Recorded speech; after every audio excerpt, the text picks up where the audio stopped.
Woo! Hey everyone, this is Darren from Daily Crypto Trade Signals coming to you live from Da Nang, Vietnam, guys. It's our evening time, drive time update, guys. So hopefully everybody's doing pretty good and looking pretty fantastic. I'm feeling fantastic out there. So we got lots to talk about. It looks like a huge Dogecoin Ponzi scheme has been uncovered, so we're going to talk about that.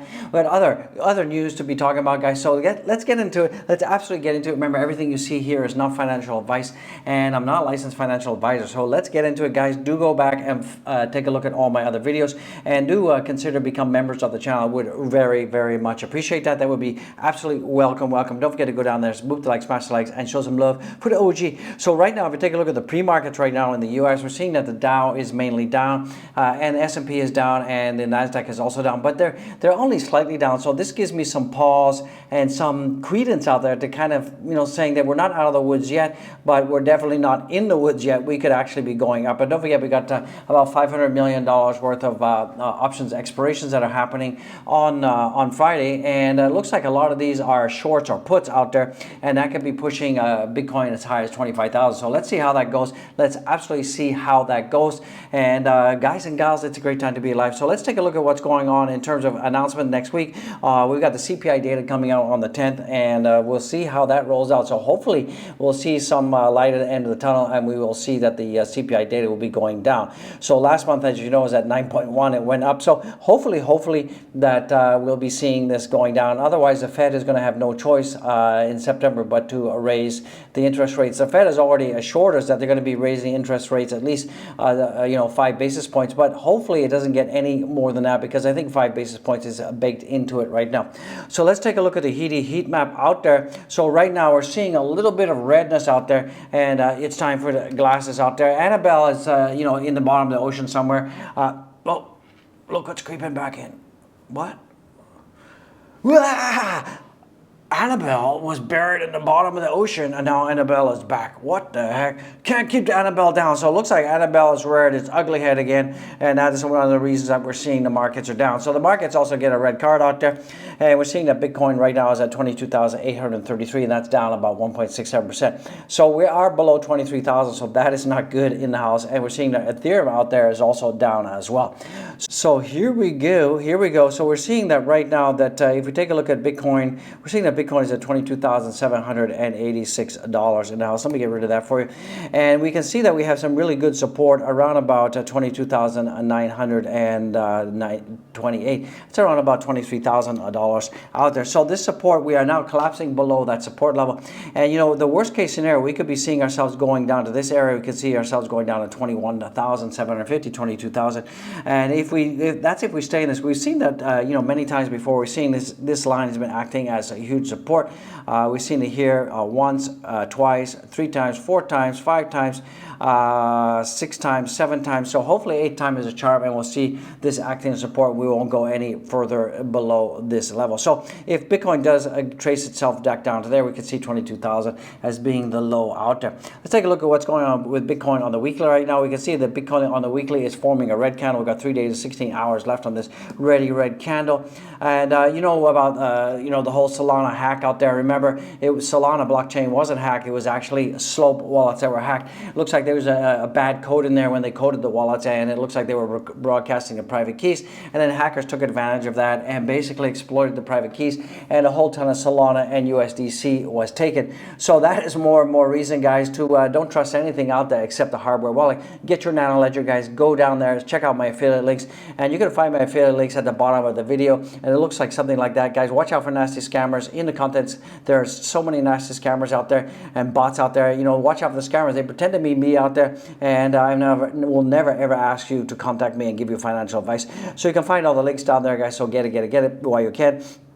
We're also seeing this coming. Let's say Robinhood lays off about 23% of its workforce, and Q2 losses won't delay crypto product launches.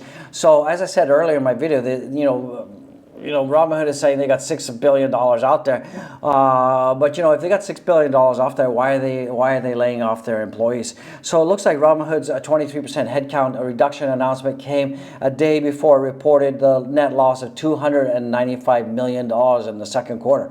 So it looks like Robinhood's second quarter is out there. So Robinhood gets a red card out there. And also too, you know, I've been hearing reports that if you're in New York and Nevada, you actually can't take your crypto off the exchanges.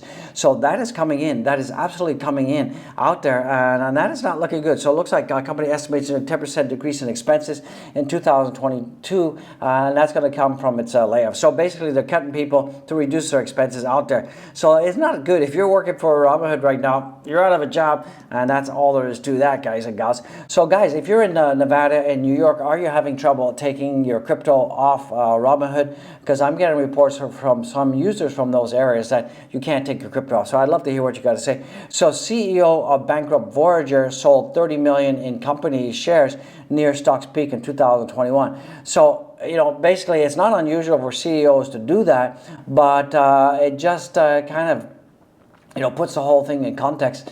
So why were they selling all of their shares at the top? Did they know something? Did they realize that they were going to go bankrupt? Did they realize that they were going to be defaulting? Who knows, guys? It's all speculation. What do you guys think about that? Was it just coincidence, or was it happenstance, or did they actually know something out there? So this is coming in. It looks like Portugal banks shut down accounts of crypto exchanges. And it seems that, you know, Portugal has been for a very long time listed as the #1 country in Europe for being crypto friendly. But recently we've seen a lot of banks turning off and cutting off a lot of the crypto exchange accounts. So that is not good, guys. So recently, a recent report highlighted how the bank accounts of Crypto Loja in Lisbon-based platform were shut down. The crypto exchange lost its bank accounts at Banco Commercial. And we're seeing more and more crypto exchanges in Portugal losing their bank accounts. And when you lose your bank accounts, you have no choice but to shut down. So that is kind of weird and wacky out there. And, you know, a lot of people are saying that, you know, one of the reasons that the banks of Portugal are doing that is because of the recent collapse of Luna, of Voyager, and somehow they're trying to protect their citizens from crypto by closing down these exchanges. So it's just weird because, you know, if people want to buy crypto, they can use a credit card, right? I mean, even in the UK, like NatWest, if you want to transfer your money to crypto exchanges, you're blocked. But they're not blocking using a credit card, but when you use a credit card, the fees are much higher. You're paying about 1.5% to 2.5% fees when you're buying crypto. So, you know, when these banks decide to shut down and not allow you to transfer onto exchanges or you know, on-ramp your money onto exchanges to buy crypto, and they allow you to use their credit card, it ain't helping because you're still buying the crypto, but it's costing you 2.5% more. So what's up with that? I think it's just a money grab by the banks. You know, they're like claiming protectionism. We want to protect you, but in fact, what they want to do is they shut it down so you use their credit card. So you have to pay the fee. That's what I think is. They just want to eat your fees, guys. Not your fee, but your fees. So it looks like after 4 years, Japan brings back its first crypto ATM. So that is pretty good. Local exchange, Gia company, is to set out and roll out crypto ATMs in Tokyo, Osaka, as outlined plans for 130 of them over the next 3 years. So that is pretty good. Now here in Vietnam, we do have one Bitcoin ATM in Saigon, only one in the whole country. So hopefully that is still happening. But it looks like the Vietnamese government, they want to start to tighten up and control Bitcoin a little bit more. So my wife was reading a piece of news that you know, people, the government of Vietnam are kind of concerned about you know, money laundering and all that kind of stuff. So they're looking at possibly tightening up the restrictions right now of Bitcoin. So hopefully they don't do that, because so far Vietnam, if you go back to this article here, you can see that Vietnam is ranked quite friendly out there in terms of that. So, you know, we don't want to see you know, Vietnam become kind of vitriolic when it comes to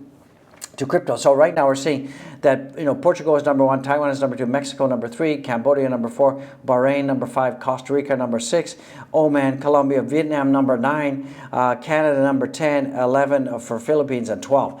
So hopefully that the Vietnamese government doesn't get vitriolic and all that kind of stuff. Because in case you're wondering, you know, the Vietnam dong out there you can't send it offshore because it's not part of the IMF. So if you got Vietnam Dog in Vietnam, you're basically stuck with it. You can't do anything with it. So Bitcoin is the only way out, guys. Absolutely the only way out there. So ATMs in Japan, oh yeah. So it looks like MicroStrategy shares surge as Michael Saylor puts full focus on Bitcoin. So it looks like company operations will now be led by Phong Le. I believe that's a Vietnamese person, by the way, while Saylor will become the executive chairman with a sole focus on Bitcoin strategy. So there are some rumors, there's some FUD that's going around that next month MicroStrategy is going to sell all of its Bitcoin. I've been hearing that. It's just FUD. Ignore that. It's complete crapalulu out there. And MicroStrategy stock is up nearly 15%. So after Michael Saylor stepped down, become chairman, actually if you're becoming chairman, it's like a promotion, right? So the stock is still pumping. I'm still very bullish about MicroStrategy, and I don't think they're going to be selling any of their Bitcoin out there. Also coming, it looks like U.S. senators reintroduce an amendment to clarify broker definition. Remember this whole infrastructure law that was happening last year, the whole back and forth stuff? So it looks like they've made an amendment to the infrastructure law, and senators have reintroduced the amendment that has failed to clear the Senate after passage of the infrastructure bill last year. So the amendment would clarify what a broker is, what the definition of broker is, because last year the definition of a broker included everybody, like node operators and miners and all that. So this will be very good because it means that there are going to be some exemptions out there. So that is going to be pretty good. Like if you're a node operator, Dogecoin Ponzi scheme, we're going to be talking about that. So, if you need to convert Bitcoin to cash, here's what you need if you want to do that. So if you want to convert your Bitcoin to cash, you need a Bitcoin wallet. You need some Bitcoin to cash out. Hello. You need a bank account, and you need an account on a third-party broker or peer-to-peer. So how to convert Bitcoin to cash? You have many options. So you can use crypto exchanges to convert it. So create an account, go through the verification process, connect your crypto wallet, transfer your Bitcoin into the exchange account, choose a third party with your local currency, sell your Bitcoin to receive fiat and withdraw. So also you can do peer-to-peer exchanges. Peer-to-peer exchanges are like local Bitcoins pair you, a seller, with a user out there. So you can use peer-to-peer out there. Binance has peer-to-peer, and what Binance does, they actually basically they put your money like an escrow in between the buyer and the seller. So it's a really safe way to do that. So that is one way to do it. Another way to do it is Bitcoin ATMs. You basically take your Bitcoin wallet and you sell your Bitcoin through the ATM and you withdraw cash. So that is a fun way to do it. And then you have debit cards. So there's a lot of Bitcoin debit cards. Crypto.com, Binance has debit cards. Coinbase has debit cards, and there's two flavors. Either it's linked directly to your Bitcoin, or you have to sell your Bitcoin inside. For example, Crypto.com, you sell your Bitcoin, convert it to fiat, and then you deposit it in your credit card. And that is a cool way to do it because you can actually use your Coinbase, your Binance, or Crypto.com credit card in an ATM to withdraw cash. So that's one way of off-ramping your fiat currency or converting Bitcoin to fiat currency. So that is pretty cool beans. And then another way to do it is Bitcoin retail shops. So there are some Bitcoin retail shops out there. So those are some things that you can use to off-board and off-ramp your Bitcoin and convert it to fiat and take it and put the money in your pocket, guys. So it looks like Dogecoin community has been following the crumbs to uncover a Ponzi scheme. So it looks like, there's been kind of some weird transactions that was going on. And this was kind of brought up to light by Michelle Bar out there. And there was a big increase over the past couple of days of transactions. Unfortunately, it seems that there are some automated accounts sending out thousands and thousands of transactions per day. And a lot of this is really, it's really related to this. So it looks like, spam of the Dogecoin network by HYIP Helio has ended. A large number of small transactions worth about 0.207 Doge were executed on a daily basis, supposedly to hide the true nature of the business and movement of money. So basically this company called Helio Investment UK is a registered company, and it has a Ponzi scheme in which, in addition to US dollars, BTC, Ethereum, Litecoin, allow people to invest in Dogecoin in their scammer scheme. So basically, as expected, the owners of Helio stole money from people and stopped working with this company. So basically what's happening is, basically they said, look, you invest in Helio and we're going to give you this amazing APY. And sure, for a couple of months, you know, you were getting your APY, but at the end of the day, they're gone out of business. They disappeared. So it looks like Ponzi scheme was basically uncovered by the Dogecoin community, because there was all these kind of weird high volume transactions that were happening like automatically. So good for the Dogecoin community. Dogecoin Ponzi scheme uncovered. Shame on you, HYIP Julio out there. So you should be getting soap on a rope from the OG. Bad, bad, bad out there. So what else is coming in? Let's take a look at what's going on right now. We're seeing that what if Bitcoin repeats moves like in a decade ago. So we saw in 2012. We're seeing a very similar pattern in 2012 as we're seeing now. And you know, we saw that, you know, Bitcoin was like at $5 and then suddenly pumped up to $14. So that's almost like a 3x. So if we can see a 3x from here, that is going to send Bitcoin to the moon, and we could be seeing like $120,000 coming in for Bitcoin if it's 3x from here. So I'm still pretty bullish. I believe that in 2025 we could be seeing $450,000. So what trader target rate is saying is that by November we could be seeing you know, $120,000 Bitcoin coming in. Well, maybe, I don't know, but definitely by 2024, 2025, $450,000 Bitcoin is definitely going to be in. Like Flynn, guys, boot the like, smash the like. Hopefully you're enjoying this content. Also, this is coming in right now in BTC short-term 1 hour time frame. Looks like we're climbing. So it looks like, you know, we've had this whole support area here, and it does look like Bitcoin is climbing and breaking past these consistent resistance levels. So Bitcoin is looking pretty fine and dandy out there. So Ethereum is also looking pretty good. We can say Ethereum is about to break a multi-year resistance line. So we have this multi-year resistance line that has gone all the way back to 2021, and it looks like we're about to break out of that. So that is looking pretty good. And if Ethereum can break out of that, that's going to be cool beans. So right now, if we take a look at Ethereum right here, we can see that Ethereum is still, it's looking green. It just broke out above my support level. So it's still holding support, but we got a little bit of light resistance at 1658. So hopefully we can get above that. We're at 1621. But I think we could see a bullish reversal for Ethereum coming pretty soon. Let's take a look at the Doge Woja right now. So Doge Woja right now is at 0.667. So it's basically at the 0.68 support. So that is pretty good. We need to get above 0.68. Stay there for at least 24 hours to confirm that we're in the support zone. If not, we could be collapsing down and going down to 6 cents. Let's take a look at the Shiba Weeby in the house. Shiba Weeby is just going sideways. It's you know, the